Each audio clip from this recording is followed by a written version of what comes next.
We heard many warnings of doom and gloom, and the earth is going to end, and the sky is falling, etc. We've heard these through, since I was a teenager. The Chicken Littles of climate change. It was global warming, it was global cooling, and now it's climate change. They've been wrong. The predictions did not happen. Not just once.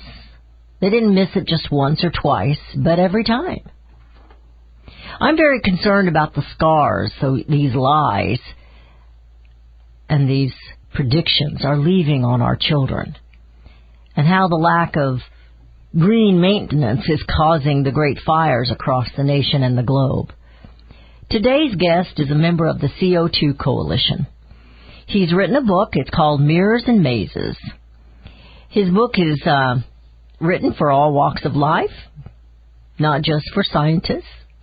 The reader is invited to enter the climate debate, listening to the twisting maze and hall of mirrors with the dead ends and illusions and traps that are the lies, misinformation, oversimplification, I love that term, and false prophecies on both sides. Very soon, the reader will learn that the debate is not just simply about carbon dioxide, which many would have us think. The book was written by an award-winning scientist who went on 4 expeditions in the Antarctica with the United States Office of Polar Programs. His book is clever, it poses questions, and will challenge your thinking about the climate debate. Dr. Howard Brady is Australian. He's calling in from Australia, so it's like 3 a.m. for him today. He was a priest, and he's a scientist. An honorary lieutenant commander in the U.S. Navy as a chaplain to the South Pole and United States polar stations. For 2 seasons he did that back in the 70s. He has received a Scientist of the Year award from Northern Illinois University in DeKalb, Illinois, for his Antarctic research back in 2011. Like I said, he is the author of Mirror and Mazes, a guide through the climate debate. And Dr. Brady, we welcome you to CSC Talk Radio. CSC Talk Radio, we thank you for being up at 3 o'clock in the morning to visit with us. How are you doing this bright morning? Good morning, Beth. I am awake, and I hope you're hearing me clearly. I totally agree with everything you've said. All these scares, it hasn't stopped. You might remember the acid rain scare years ago. Oh, yes. That was pine needles getting acid water, putting it into lakes. Then we had the Club of Rome. We were going to run out of oil and gas. We had Ehrlich saying that we'd have 20 million dead due to starvation by 2000 because we'd run out of food. We had the nuclear winter. We had the Barrier Reef being dead. We'd have 25 million refugees due to climate change by 2010. This is a catastrophic fever. I called that the catastrophic fever in my book. And you're quite right, it hasn't stopped. It hasn't stopped. And, I grew up in the 70s. That's when I was in high school. I graduated. I'll tell my age here. I graduated in 1971 from high school. And back then they were calling it global cooling, and we were having all kinds of warnings then. Of course, those things never happened. And then it became global warming, and some of the things all the things they predicted have not happened. And now they're just calling it climate change. The polar bears are doing fine, and the icebergs are still there. They haven't gone away yet, but we're not in an ice age anymore. So I would, common sense, I'm no scientist, but common sense would tell me they're going to slowly melt. But you made some points, and I want to talk just a little bit about this summit that's going on, because Greta Thunberg is over there. And I listened to the president this morning when he was speaking. Of course, he's bragging about the economies right now, that they're doing good. And, of course, everybody said everything he does is going to, do bad. And it's turned out to be the opposite. And I don't think it's quite as great as he likes to flower it up to be. But things have turned around a bit in this nation. And I think they have, and they will for other nations as he makes more fair trade deals rather than free trade deals. Yeah. But Greta... Can I just say something there? Absolutely. Beth? Davis scares me. Ever since Morris Strong in the 1980s, there's been this push to use climate change as a way of the United Nations getting government control of the whole world. And Trump is very right in wanting the independence of the United States. Brexit is a sign of England wanting independence from Brussels. We're much better having many nations that are powerful and talking with each other. How dreadful it would be if there was one government. And then we had this advisor to Angela Merkel, Hans-Joachim Schellenhuber, saying, look, we need a world government, 7 wise men in charge. I mean, this is scary stuff.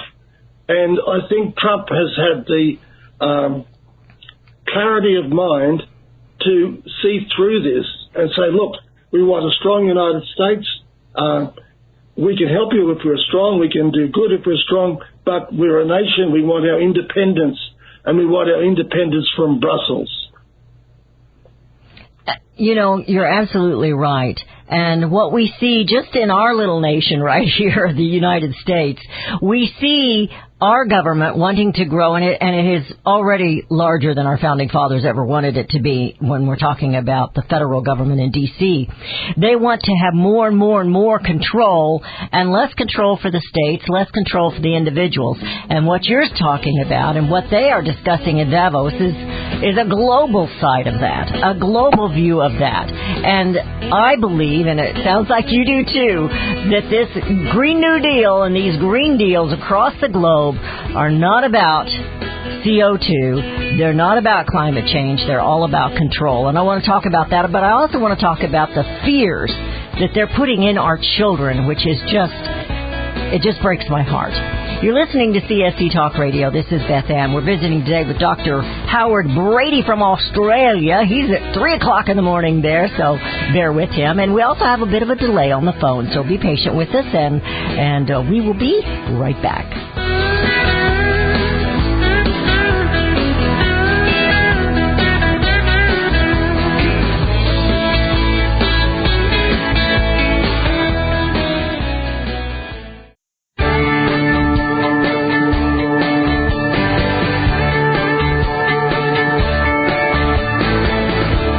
Returned. You're listening to CSC Talk Radio. This is Beth Ann. Today, this show is brought to you by CO2 Coalition. You can visit their website at co2coalition.org. That's co2coalition.org. We're visiting with one of their members, and that is Dr. Howard Brady. He's from Australia. They have scientists in this coalition from all over the world, and we really appreciate that so much. And thank you, Dr. Brady, for taking time to be with us today. Thank you for your book. Now, I don't have your book, but just reading about it online, I can tell that it's going to be something that is valuable in the hands of people, that they can glean from it and understand two sides of the story here. Now, when we went into the break... Go ahead, I'm sorry. The book's available on Amazon, and Will Happer, he's an advisor to President Trump and was on the Security Council last year, has recommended it. But can I just say something? I suppose most in America know about our bushfires. Yes. Here in Canberra, we were cut off from the coast 100 miles away for a month. One of the fires there was 1.5 million acres. One night it travelled 15 miles in a night. One night there was 7,000 lightning strikes. But a lot of people tried to blame these fires on global warming. But in point of fact, we've had an unusual weather event in the Indian Ocean with cold water against the West Australian coast for a year. So the high pressure systems coming over dried the country out, and our fuel loads on the forest have been poorly managed, and it went up. But Australia's 3 million square miles, the fires have knocked out 38,000 square miles. So please don't think that all Australia's on fire. And we were most amused that an American tourist company gave an advisory for Americans not to come to Australia, which we thought rather amusing. So thank you for that. Well, I don't know what's going on in Australia now. Our media told us a week or so ago that the fires, they'd actually arrested some people for arson, and that was part of the problem there as well. We have these catastrophic fires here in the U.S., and they want to blame climate change on that. However, these fires, our forests are not well maintained. And so they become these little tinderboxes. And whether it's lightning, whether it's somebody that flicks a cigarette out the car window, whatever the case may be, it's just a tinderbox. It's just horrible waiting to happen. And more people they love the beauty, and they want to live closer to the forest, to the trees, and to nature. And next thing you know, all these homes are in danger as well. And the fires are nothing new. Go ahead, sir. No. The arson scare it's sort of real. There has been some, but the bushfire brigade has come out in New South Wales and said of the 20 big fires, only one was suspicious. And the Victorian police have said the main fire in northeastern Victoria, there was no way that was arson. But there have been some fires near the cities that have been arson. But we're like you. It's a tinderbox ready to go up. Now that we've had some good fires, we'll probably be spared for a few years. And if we don't look after the forests again, it'll happen again. So, but I think your comments are apt, and it's similar to your California experience. In California and some of the other areas in the West here in this nation, like I said, the USDA, or the Fish and Wildlife and Forest Service, all those that are supposed to take care of these, they're not. And they don't allow you to go in and take out the dead lumber that's fallen down. And so all this becomes, like I said, a tinderbox. It's all ready to just go just like that at any kind of a lightning strike or anything that should happen. Obviously, people are careless at times, but that's not the majority of it, and that's not what makes it so catastrophic. It's the lack of maintenance in these forests that makes it catastrophic, and they will not let them go in and maintain it. And, so it's something that's going to continue until they smarten up and learn they've got to maintain those forests. Our Aborigines are famous for their fire management, and they used to always burn in an area where they lived, and they'd also create some clearings so that if there was a fire, there was a clearing they could go to. They were very, very clever because they'd lived at this for 50,000 years. It's amazing, isn't it? Just amazing. Yeah. Well, I want to get back to another thing, and that is, I like what you said about what's going on over there in this great summit in Switzerland, but I'm concerned about our children across the globe and the fears that are being put into their hearts. And the young people, they don't even want to marry and have children because the world is going to end, and they're just adding to, if they have children, they're adding to it, and then we've got people like Greta Thunberg. They don't have any hope. And I just look at them and I want to cry because they don't have any hope. They've got all these fears put into them, and they're not mature enough to see yet the truth behind these lies. And one day when they wake up, it may be too late. So I'm concerned about the children, and I wondered if you held that same kind of concern in your heart as well. Yeah, absolutely. I call it in my book the catastrophic fever. And it's really fueled by simplistic logic. This group of environmentalists have been able to use simple logic, and people are fooled by it. It looks like if CO2 goes up, temperature goes up. Well, that's not true if you look at geological history, but it's simple. Communism was simple. We all should share everything. We've been knocked around by simplistic logic, by this catastrophic fear, and we've also had what I call the accelerator bug.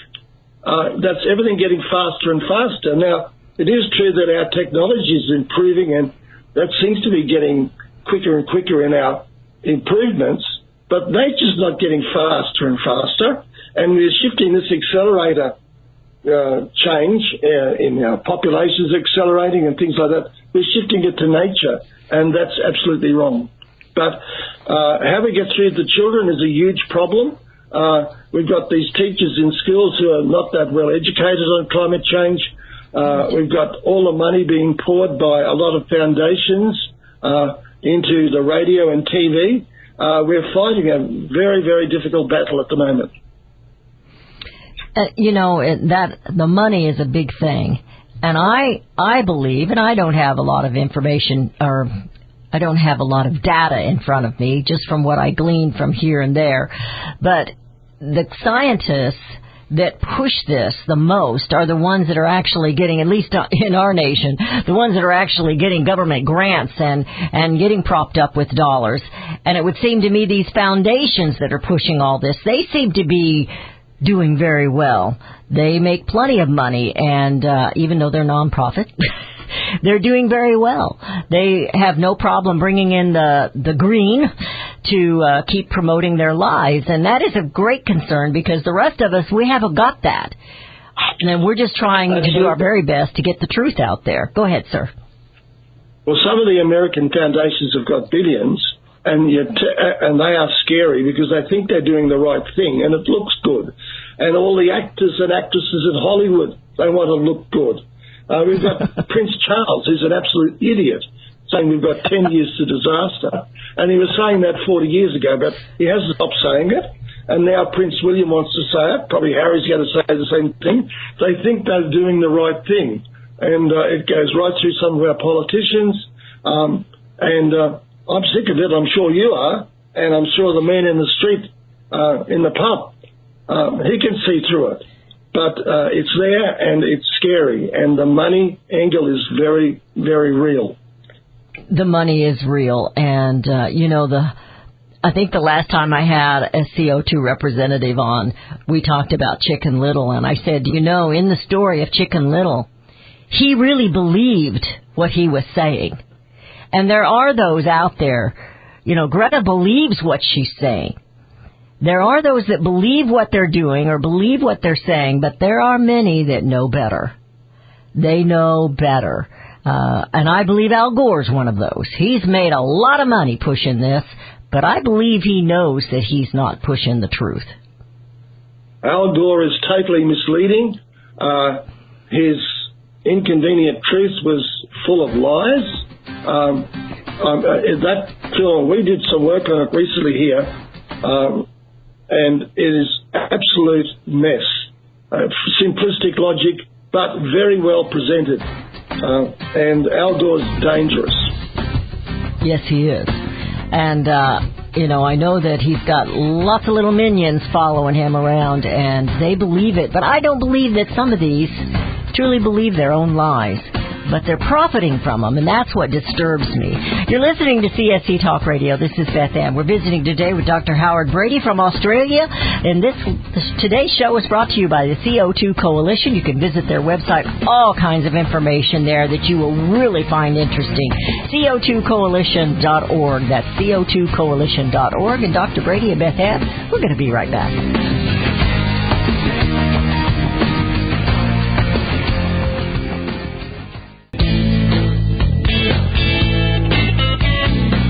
We have returned. You're listening to CSC Talk Radio. This is Beth Ann. We normally do take phone calls, and I haven't been today because we do have a delay. But somebody sneaked in on us. Good old Roger from New Mexico has a comment or a question. How are you doing today, Roger? Just fine. I wanted to make a very strong statement about this global warming. First, you got to know that I'm a solar scientist engineer. I design coronagraphs to study the sun. Also design the Landsat. So my whole career has been studying the Earth and the sun. And Germany's Max Planck Institute of Solar Research made an amazing discovery in 1980. They discovered that the global heat wave that year, there was no snow here in New Mexico that year. I had to drive up to Colorado and rent a snowcat to find snow up in a 14,000-foot elevation. That was a terrible winter and year. And what Germany found out was that the global heat wave that year caused a melt of the permafrost, where now the permafrost is what's triggered this global warming. The permafrost is releasing gigatons of CO2 and methane, and you can't do nothing about it unless you want to have a solar winter, a global, what do they call it, nuclear winter. That would refreeze the permafrost. Think that would work? But, well, I'm not looking forward to it. We got snow out there today that I don't like. But I appreciate your call, Roger. I'm going to talk to you. The point is it's not mankind. I think we lost him. Okay. Dr. Brady, go ahead. I'm going to let you comment on that. I'd like to make it fun. The sun is like a magician at Las Vegas, and it says, look, I can change things and you won't even understand what I'm doing. We had a little ice age in 1650 to 1720, obviously related to the way the sun's magnetic field probably influences cloud formation. We had another cooling, 1795 to 1825. The sun's there all the time, but it's not quite as simple as it looks. It's a very difficult animal to study. But the sun is heavily involved, and the idea that man is the maker of climate is absolute rubbish. And can I just get on to one little thing? Every time there's a storm, some stupid politicians say this is climate change. In our book, we put storms hitting Florida against rises in CO2, and the number of storms hitting Florida have actually decreased since 1850 slightly. In Australia, the hurricanes hitting our Queensland coast have actually gone down. Professor Farquhar at the ANU got our Prime Minister's Award a couple of years ago, showing that winds in Middle Australia have actually declined a little bit in the last 20 years. So the idea that things are getting worse is crazy, but when we have a big event, people just jump on it and think people can't remember the past. Well, you know, I've commented several times that I'm not a scientist, but I do remember from grade school that what CO2 is, and I never thought CO2 was a bad thing. However, methane gas is a horrible thing, and I don't know about Australia, but we got way too much methane gas in D.C. here in the United States. Well, you might have to live with that. It looks like it. It looks like it. On CO2, we're in a CO2 drought. If you go to the age of the dinosaurs, the CO2 levels for millions and millions of years were 2,000 parts per million, about 4 times that today. Going back earlier, nearly 10 times. The idea that if we have high CO2 levels, the Earth's going to fry and we're going to die is crazy. CO2 is the stuff of life. Even in submarines, we can have 5,000 parts per million. It's not poisonous to the submariners. We need CO2, and as Professor Happer's been saying quite often publicly, because CO2 at the moment is at historic low level, a little bit more CO2 is not going to hurt anything. It's going to help our agriculture, and we're getting a bigger population. We can't do anything about that. We're probably going to 10 billion by the end of the century. Please, let's have some more CO2. Yeah, absolutely. More CO2. You know, the Green New Deal here in the United States, and I'm sure Australia has one comparable, that, the things that they promote and push in that really aren't going to help the environment. And one of the things they keep talking about are the buildings. They're going to stop using certain things in these buildings when they build them. Well, I don't know how they're going to do that. They've got to have concrete, and to have concrete, you've got to have coal, and it goes on and on and on. And, I said whenever they build these big wind turbines, they got to have steel, and to get the steel into the form of the wind turbines, they got to have coal. They got to have some kind of heat to mold them and make them. So, it's almost like they're totally ignorant, and they're just making things up when they make these things like the Green New Deal and all these promotions and things that they think they want to change and do away with. And, I'm, like I said, I'm not a scientist. I'm not a high-rise builder either, but I know a few things about what's needed to do that. And they can't, if they want zero CO2, that means zero life, doesn't it, Doctor? Absolutely. Well, once we get to 150 parts per million, we have it. But I'd just like to say something about renewables. There are some countries totally dependent on importing oil and gas.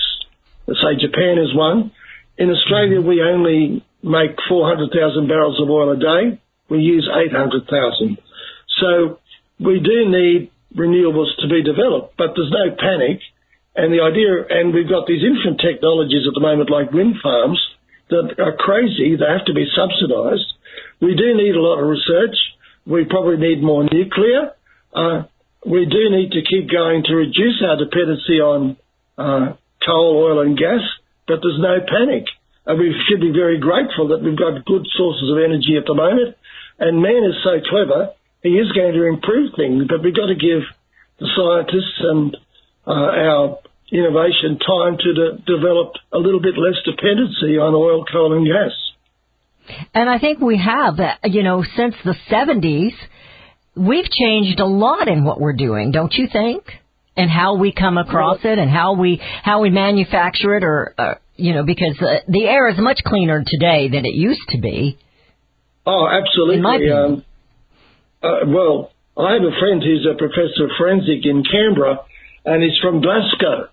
And he said Glasgow, when he was born, was like Beijing today. The West has improved air quality, water quality. Asia hasn't. But we've come a long way in the West, and it's about time Asia caught up. And the idea of giving Asia a free go not to clean things up is crazy. I had a son and a daughter-in-law that went to China on a missionary trip and a medical missionary trip, and they took their 3-year-old with them, and there were days they wouldn't let her out because it was so filthy in the air. So, yeah, Asia's got a long way to go yet. And they know how to get there. They just haven't got the want to, I guess. Yeah. Can I say something about CO2? Yes. One thing we've looked at is that people think that the rate of warming is going to get faster and faster if CO2 is rising faster and faster. What we found, and even in the British Hadley Centre, is that the rate of warming when CO2 was going up 5 parts per million per year, is the same as, say, between around 1940 when it was going up at 6 million parts per million, and then back in the 80s going up 15 parts per million, and today at 30 parts per million.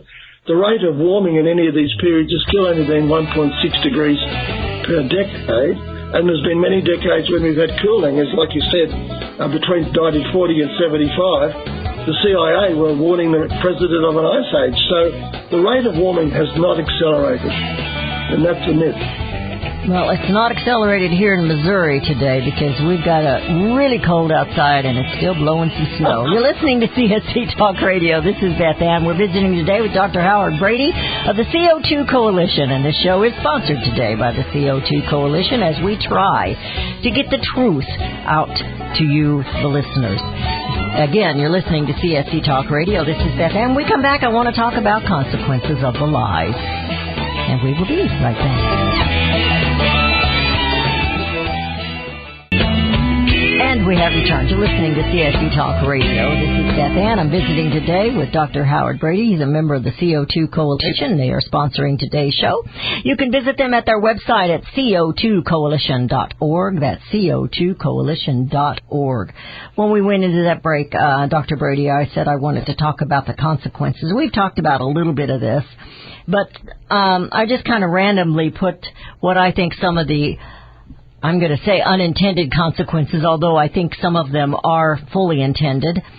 One would be these fires that we're seeing because the EPA and all those that are pushing the Green New Deal type of agendas, they don't want you to maintain the forest. So we've got the fires going and we're losing homes, and the fears in the children, the fears in people that they're afraid to plan their futures. It stifles ingenuity. It stifles industrial age. The industries they can't seem to make it because of all the radical restrictions they have on them. And then jobs are gone after that, and then we have poor people. We have an increase of the poor. And I'm going to call these unintended consequences, although I believe many of the people that are pushing this agenda actually know what the consequences are. But I want you to kind of elaborate on that a little bit. What you're saying is pretty true. Here in New South Wales, we haven't had a new dam built despite the huge rise in population for 40 years. And because mainly objections by Greens.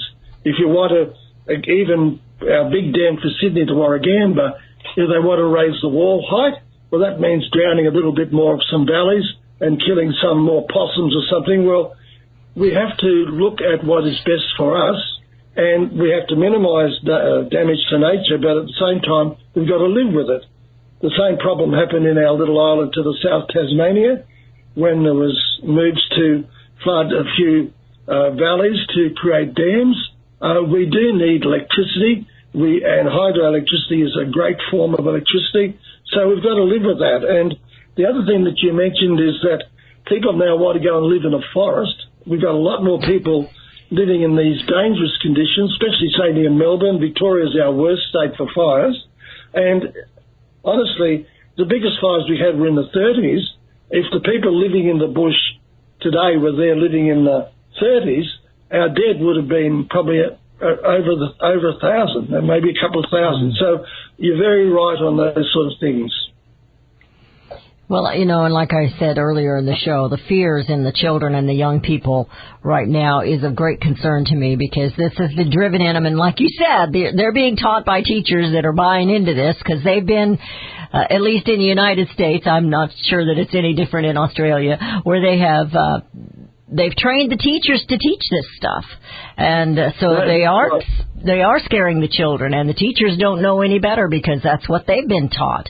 And, you know, they're not teaching any common sense anymore, that's for sure, to kind of look at the total picture and see what's actually happening. They're not teaching people to do that. It's more like tunnel vision. Just listen to me, and that's all you need to know. There's one thing that scares me as an Antarctic scientist. Tourists go up and they see a glacier and they see ice falling into the sea, or they go down to Antarctica now from Ushuaia and they're told about all this ice going into the sea.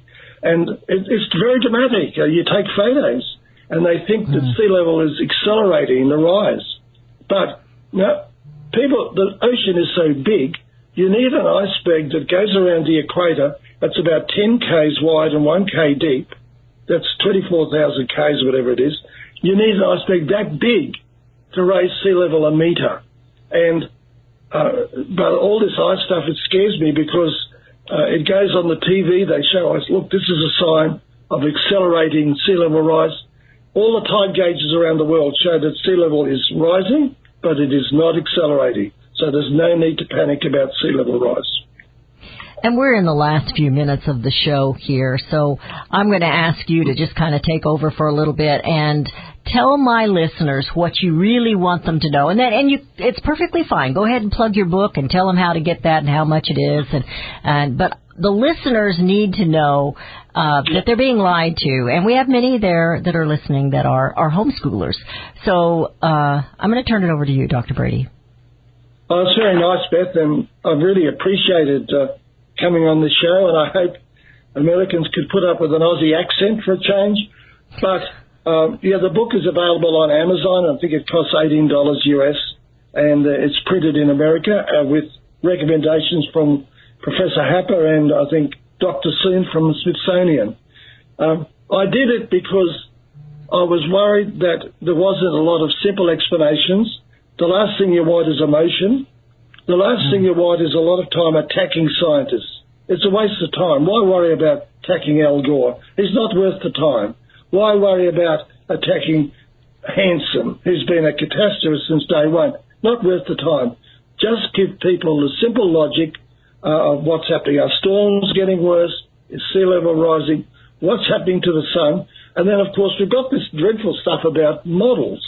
Now, last year, I was appointed as a International Panel on Climate Change as Special Advisor, because there's a new report coming out in 2 years, and I looked at that report, which I've got confidentially on my computer system. In one section, 206 pages, I lost count. After 100 pages, I counted the word model being used 500 times. We can't model nature. We can model bits of it, but there's a lot of stuff we don't know. It's chaotic, it's non-linear. All these projections that scientists are giving us are based on models. That's crazy. So I don't know what else to say, Beth, but I think the man in the street knows that things aren't as bad as they look with regard to climate. We call it a pub test here. I don't know what you call it over there, but I'm not worried about it. We've got a lot to be optimistic about. I think Trump did that at Davos yesterday. We've got a lot of reasons for optimism.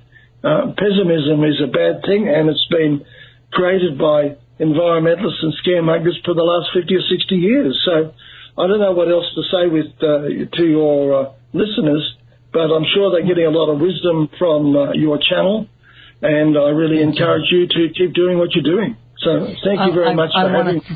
Well, you're very welcome. I want to thank you for what you said. I think that's absolutely true. There used to be an old TV show when I was just a little kid, and they would say, just the facts, ma'am, just the facts. And I think absolutely stop attacking Al Gore. He's not worth it. I love what you said. Just the facts, people. Get some of these books.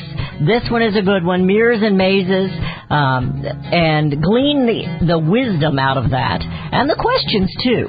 And Dr. Brady, thank you so much. I'm going to let you go take a nap now. We appreciate all that you do. No, I went to bed, so I'm pretty good. Thank you so much, and God bless you all. God bless you. You've been listening to CSC Talk Radio. This show today was brought to you by CO2 Coalition. Visit their website, co2coalition.org. When we have the facts, when we have the truth, we cannot be deceived, and we most certainly will not just bring America home, but the world.